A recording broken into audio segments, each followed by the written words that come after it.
कहानी की शुरुआत हमें सड़क पर चलती हुई दो बसों से होती है। इन बसों में बहुत सी कॉलेज की लड़कियां सवार होती हैं जो अपने कॉलेज जा रही होती हैं। इन्हीं लड़कियों में से एक लड़की होती है जिसका नाम आयरा है। आयरा देखने में काफी मासूम और प्यारी होती है। बाकी लड़कियां मस्ती कर रही होती है, लेकिन आयरा अपनी नोटबुक में कुछ लिखने में लगी रहती है। तभी उसकी सहेलियां उससे कहती हैं, तुम हर वक्त लिखती ही रहती हो, इन नोट्स बनाने से आखिर मिलेगा क्या? जरा इधर देखो, सब लोग एंजॉय कर रहे हैं, तुम क्यों नहीं करती?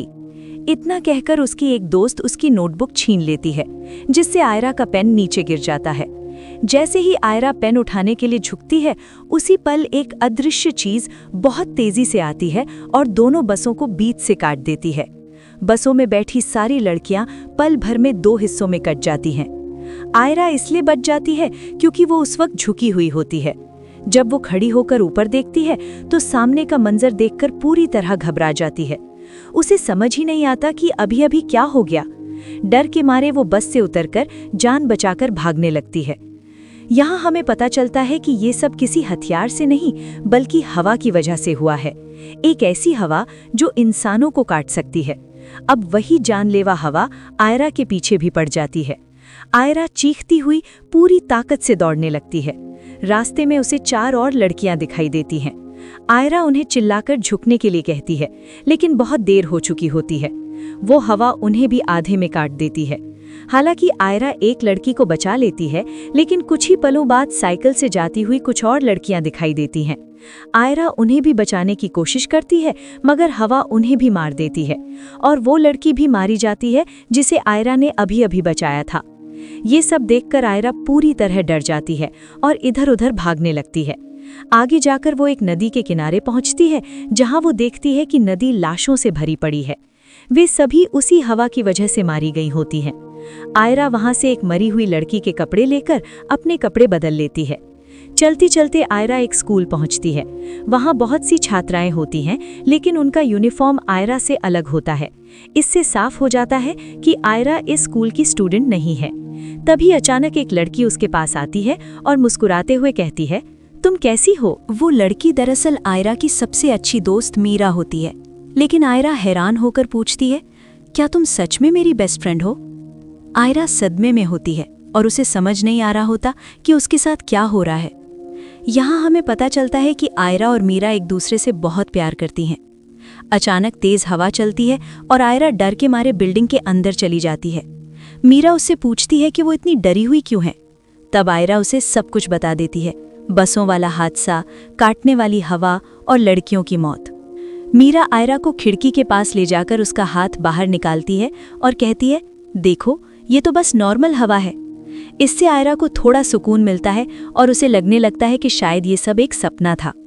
इसके बाद मीरा अपनी 2 और दोस्तों के साथ क्लास बंद करके भागने का प्लान बनाती है। जैसे ही वे चारों बाहर निकलने वाली होती हैं, वहां टीचर मिस हनाया आ जाती हैं। वे सब वहां से भागकर एक झील के पास पहुंच जाती हैं। वहां मीरा सबको आयरा के सपने के बारे में बताती है। तभी एक लड़की कहती है कि शायद ये सब सच हो सकता है, जैसे मिरर वर्ल्ड, एक ऐसी दुनिया जहां सब कुछ उल्टा होता है। वो झील में एक पत्थर फेंकते हुए कहती है, हो सकता है इस दुनिया में मैंने पत्थर फेंका हो, लेकिन दूसरी दुनिया में नहीं। उसी वक्त झील से एक मगरमच्छ निकलता है और एक लड़की को खा जाता है। वो लड़की कहती है, देखा, दूसरी दुनिया में वो मारी गई है, यहाँ सब सेफ हैं। झील के पास एक बिस्तर पड़ा होता है। लड़कियां उसके तकियों से खेलने लगती हैं। दूर से 2 लड़कियां उन्हें देख रही होती हैं, जिनमें से एक दुल्हन बनी होती है। वे दोनों आपस में शादीशुदा होती हैं, सारा और लूना।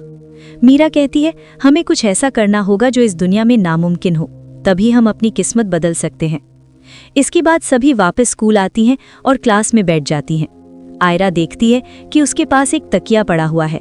जैसे ही वो झुककर तकिया उठाती है, दूसरी टीचर मिस रायका क्लास में फायरिंग शुरू कर देती है। सारी लड़कियां मारी जाती हैं, लेकिन आयरा फिर से बच जाती है। टीचर आयरा से कहती है, तुमने क्लास बंद करने की हिम्मत कैसे की? तुम्हारी मौत तो पहले से तय थी। 2 लड़कियां आयरा को बचाने आती हैं, लेकिन दूसरी टीचर उन्हें भी मार देती है। आयरा बाकी बची हुई लड़कियों के साथ बाहर भागती है, मगर बाहर निकलते ही हवा सबको काट देती है। आयरा एक बार फिर अकेली बच जाती है। वो पुलिस स्टेशन पहुंचती है और सब कुछ बता देती है। पुलिस ऑफिसर एलेना उसे आईना दिखाती है, जिसमें आयरा खुद को बदला हुआ देखती है। लोग उसे किसी और नाम से बुला रहे होते हैं और उसे बताया जाता है कि उसकी शादी होने वाली है।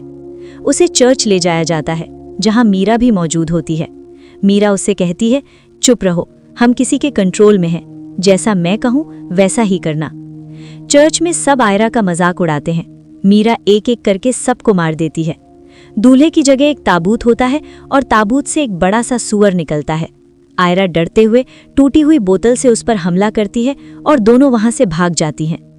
आयरा एक और आईने में खुद को फिर बदला हुआ देखती है। अब वो एक रेस में पहुंच जाती है और खुद के अंदर अजीब सी ताकत महसूस करती है। उसे अपनी मरी हुई दोस्तें भी दिखाई देती हैं। आखिरकार वो एक सुनसान जगह पहुंचती है जहां मरी हुई छात्राएं कहती हैं कि वे उसे मार देंगी। तभी मीरा आकर उन्हें मार देती है। मीरा आयरा से कहती है कि वो अपना नाम जोर जोर से पुकारे। आयरा ऐसा करती है और अपनी असली शक्ल में वापस आ जाती है। मीरा कहती है, मेरे हाथ में लगी तार निकाल दो ताकि मैं इस दुनिया से आज़ाद हो सकूं। आयरा डरते हुए भी आखिरकार तार खींच देती है। मीरा का शरीर 2 हिस्सों में बंट जाता है।